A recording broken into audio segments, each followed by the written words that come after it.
Finance Friday, Episode 3 TFSA vs RRSP vs Corporation. What should founders prioritize? This is one of the most confusing money questions in Canada.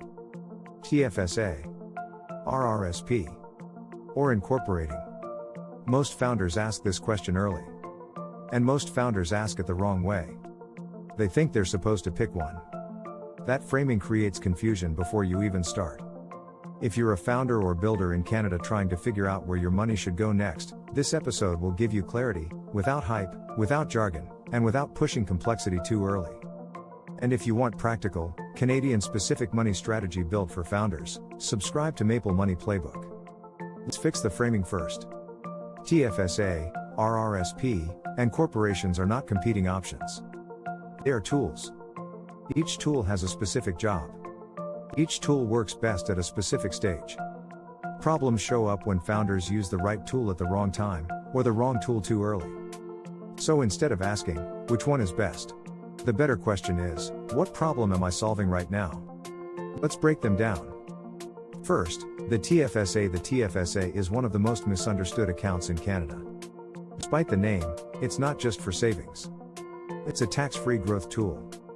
Money inside a TFSA grows tax-free, withdraws tax-free, does not affect your taxable income. For founders, this flexibility matters. Early stage income is unpredictable. Some months are strong. Others aren't. Expenses shift. Plan change. The TFSA doesn't punish you for that uncertainty. You can invest. You can withdraw if needed. You can recontribute later. That flexibility is why, for most early stage founders, the TFSA should be the first priority. Its job is simple: grow money quietly without locking you into decisions you may regret later. Ignoring the TFSA because things feel uncertain is backwards. Uncertainty is exactly why this tool works so well for founders. Next, the RRSP. The RRSP is often explained badly. People are told it's good for taxes without understanding how or when it actually helps. The RRSP is not about eliminating taxes. It's about deferring taxes. When you contribute, you reduce your taxable income today, you pay tax later. When you withdraw, this only works in your favor if your current income is high, your future income is likely lower. That's why RRSPs are timing sensitive. For founders with volatile or still growing income, overusing an RRSP too early can backfire. You lock money away and lose flexibility at the exact stage where flexibility matters most. The RRSP isn't bad. It just works best after income stabilizes. For many founders, the RRSP becomes useful once the TFSA is already being used properly, not before. Now, incorporation. This is the most misunderstood option of all. Incorporation is not a tax trick. It's not something you do just because revenue shows up. Incorporation is a structured decision. A corporation creates separation between you, your business, your money. Its separation adds administrative work, compliance, ongoing costs, so it needs to earn its place. Incorporation starts to make sense when the business has consistent profit. You don't need all the income personally. You want to leave money inside the company if you're taking out every dollar to live. Incorporation usually adds complexity without real benefit. The real advantage of a corporation is control. You can retain earnings. You can smooth personal income.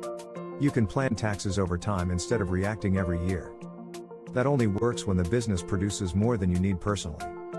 A reality check most founders miss. New 1-minute section. Here's something most founders don't hear clearly enough.